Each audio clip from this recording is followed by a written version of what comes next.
Okay. Cam asks, do historians, political scientists spend too long focusing on those who wield power and too little on those who have it wielded against them? Yeah, so the way I'll answer this question is one of the things I write about in the book, which is I think that we do focus too much on people in power, and we don't focus enough on people who never tried to get power in the first place and why that is. So, with policing, for example, I think the major mistake that the police reform debate is making when people talk about how do you get better cops on the street is all of the reforms that are suggested are sort of what the police do, right? They're focusing on the people who already are in uniform. I think you want to look at who the police are and how they ended up there with recruitment. And I think that's true for politics as well, is like you're taking what I would refer to as the tip of the iceberg, the people who actually are visible because they're super powerful, and you're assuming you can solve the problem by just looking at the tip of the iceberg. What you actually have to think about is all the people below the surface who could be great leaders, who are having power wielded against them, but aren't drawn into it for some reason. And it's one of the things, just on a personal level, briefly, I'd say, John, you asked me at the beginning, like why I wrote the book and so on. The longer, the sort of further back answer is my mom ran for the school board when I was like 8 years old. That's why I'm a political scientist, basically, right?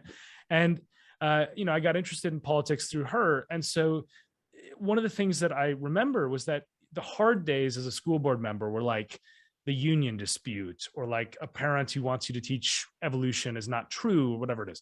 I mean, today it's like you get death threats, you get harassment, your kids get potentially threatened, and so on.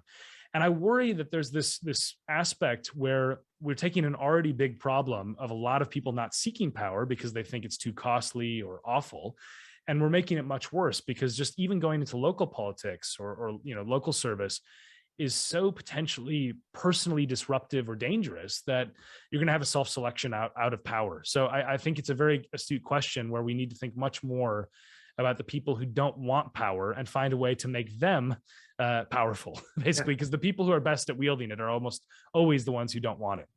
I also wonder whether Cam was sort of talking also about how, I mean, people like me and Louis Theroux and other people, we've been, and there's a lot of us, we've been kind of accused maybe of focusing too much on telling, the bad people's stories. I've been criticised for writing about Alex Jones, for instance. And so it becomes like a platforming thing. Why are you platforming people with these terrible ideas when there's all these, underappreciated voices out there, there's diverse voices who aren't getting, who aren't being heard.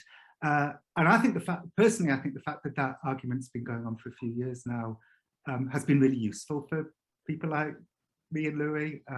I think it is sort of shaken us into trying to find stories that we wouldn't have found some years ago. So I'm personally, I'm grateful for that. Okay, Natalia asks, and Luke, after Natalia's question, if there's any more questions to put into this thing. Okay. Did you observe any gendered patterns in your research? Were female leaders just as corruptible as male leaders? And did they weaponize their power in different ways due to their experience of rising to the top in male-dominated circles of power? Very good question. Okay, so there's a few things to say about this. One is that what we know about psychopaths tends to be disproportionately male. So there's that aspect. There's also the question about how women leaders behave differently when it comes to corruption and abuse. Now, all of the evidence that I've read is that women are less prone to abuse, corruption, power seeking in the same destructive ways as men. But, and there's a big but here, there's an argument that's made that you're actually comparing apples to oranges because of sexism. So the argument goes basically, if you try to compare people who are, say, at the same level in a company, if there's ingrained sexism, you're actually comparing exceptional women to potentially mediocre men because it's been harder for the women to climb the ranks. So there's methodological critiques that are made of these articles. So what I do in the book is I say, look, all the evidence shows that women are less prone to basically being abusive and corrupt when wielding power. But, and this is, again, an important caveat, I try to avoid this idea of gender essentialism, which is the concept that women are good at some things and bad at other things, and men are good at some things and bad at other things. Because I think that's used very often as a weapon of oppression against people of, different genders and races and so on. So my view is that all I can say is that the evidence suggests this is the case. women are less prone to these abuses. There may be methodological flaws. And there's also a question that is, should we sort of say some women, women are innately better or worse at things? Sometimes that can be used the wrong way if the evidence were to suggest something else in a different field. So it's a very tricky area to write about. But there's massive problems with underrepresentation that I do write about explicitly in the book, relating to gender and race and why those things exist and why those disparities persist. Right. And I can add one anecdotal thing to that, which was when I was writing the psychopath test. They used to, I don't think they exist in Britain anymore, but there used to be these things called DPSD units, dangerous and severe personality disorder units. And there's a whole story about why they sprung up and why they, a fascinating story about why they sprung up and why they ceased to be. But I guess now isn't the time to tell that story. But 4 of them were for men and 1 was for women. So anecdotally, that was the psychopath breakdown inside these units in Britain. And when I was writing my book in like the mid 2010s.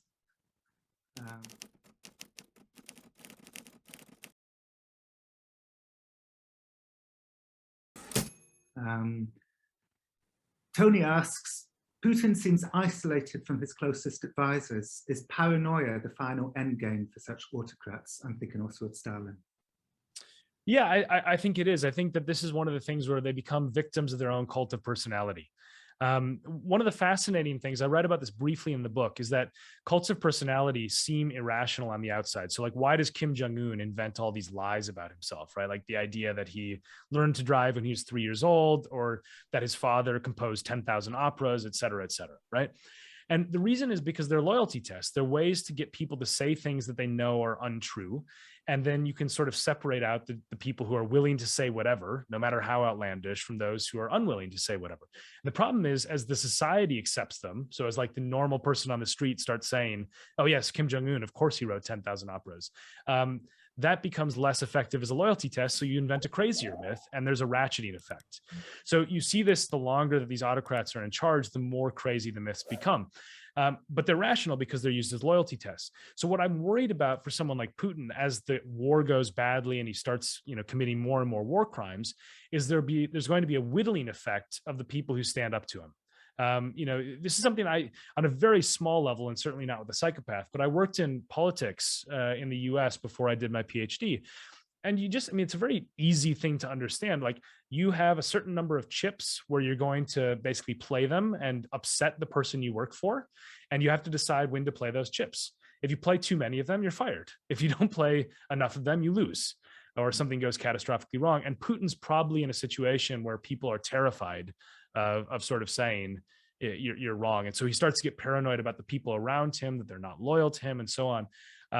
It's a very dangerous, I think, psychological cycle that you often see before despots are deposed.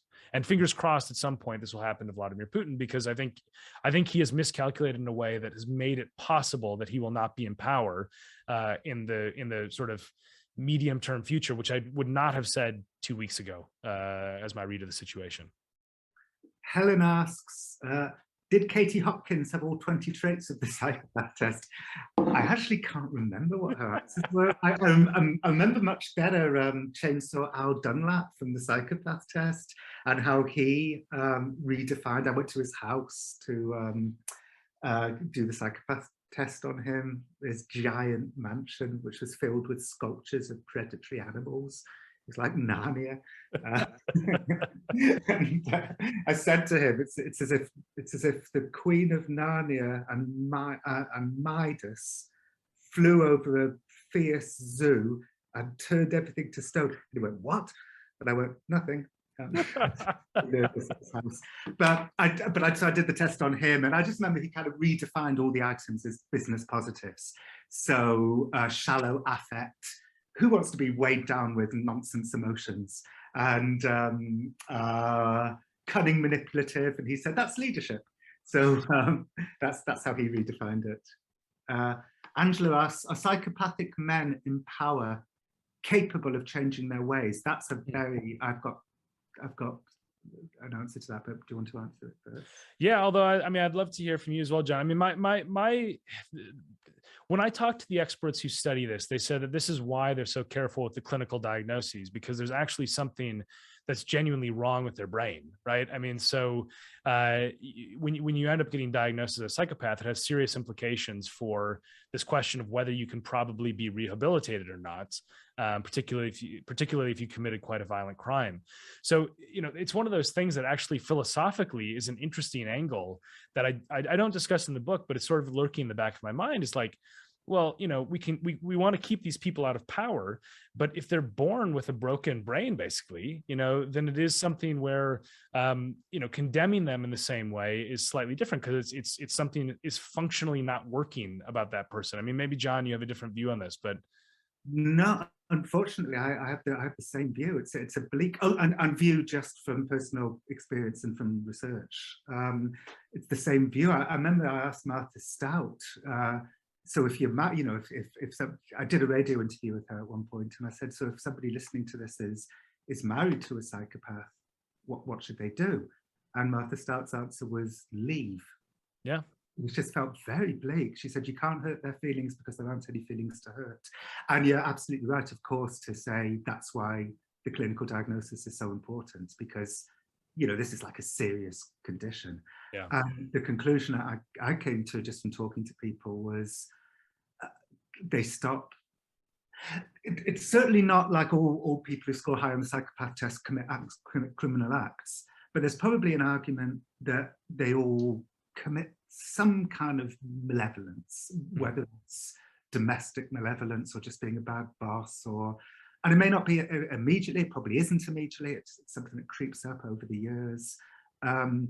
But the sort of slightly bleak conclusion that I came to was they only really stop offending, especially if they're like criminal offenders, when they're just too old and tired to get off the sofa. Yeah. So were I a psychopath, I would probably have stopped offending about a year ago.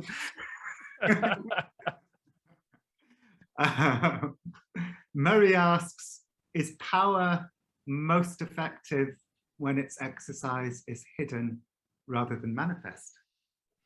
Oh, that's a great question. Yeah, I mean, I think it depends on the arena that we're talking about, because the sort of behind the scenes, Rasputin-like machinations that do exist in politics.